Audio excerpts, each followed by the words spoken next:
Pinoy, syempre. So,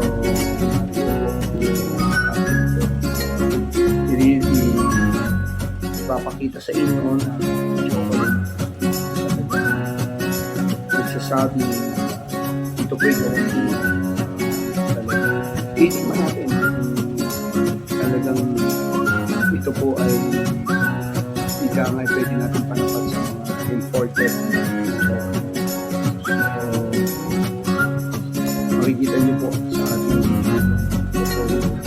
ang tawag ng iba ay Duce at yung iba ng Dutch chocolate ito po gawang Pinoy tikman po natin yung premium chocolate mini bars nila na talagang affordable po pang masa pero ika nga yung lasa ay pang international so ito po abangan po ninyo natin po pagtikim na Dutch premium chocolate mini bar yun gawang Pinoy po yung Dutch chocolate na gawang Pinoy po ito ganun na po tinatangkilik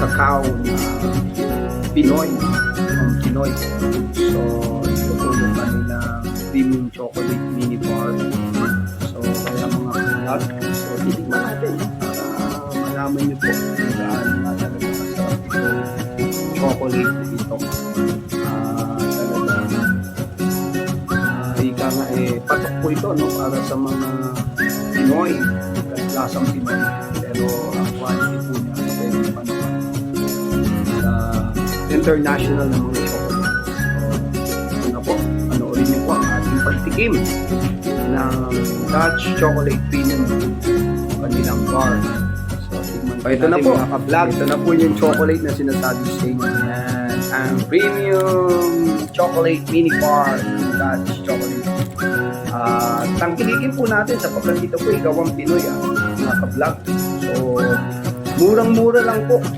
at mabibili niyo po siya sa market na 59 pesos lang ayan po meron po sila sa lahat ng branch ng kilalang mall no, dito po sa atin sa lahat so ito na po grabe tignan niyo po murang-mura po yan pero ang tindi po ang laki so titigman po natin kung ano pang lasa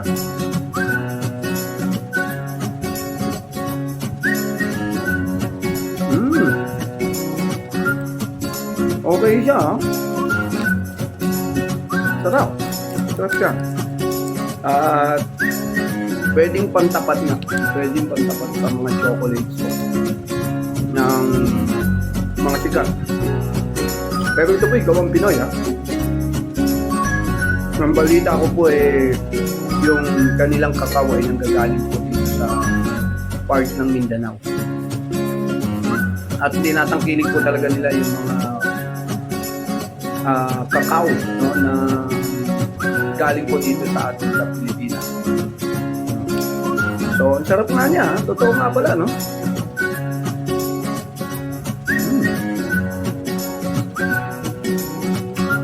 malalasahan niyo po yung no parang siyang may aftertaste na talagang kakao talaga siya tapos yung hindi siya ganong matamis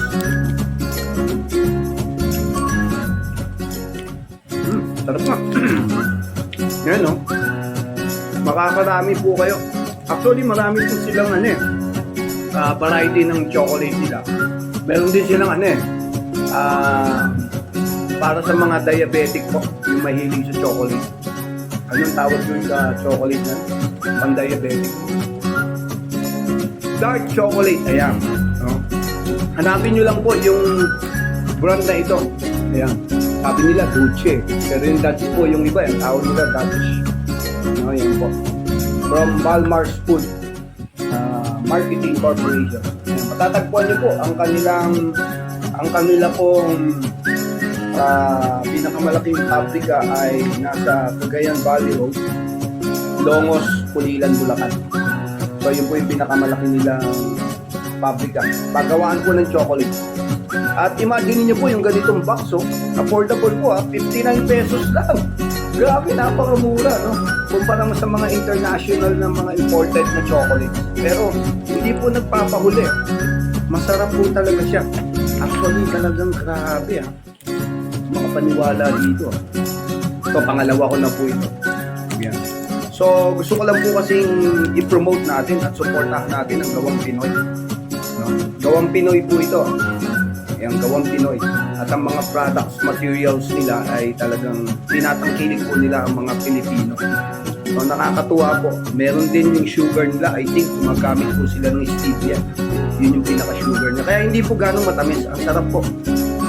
Kung gusto nyo po talaga na kumain ng mga chocolates, ito po, tangkiligin po natin Gawang Pinoy.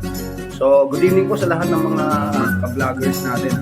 So, sana, no, ay pag pumunta po kayo sa mga mall, sa chocolate area nila, sa mga mall, sa department store, chocolate area, hanapin nyo po itong brand na ito. Grabe, ang sarap po, super, yan.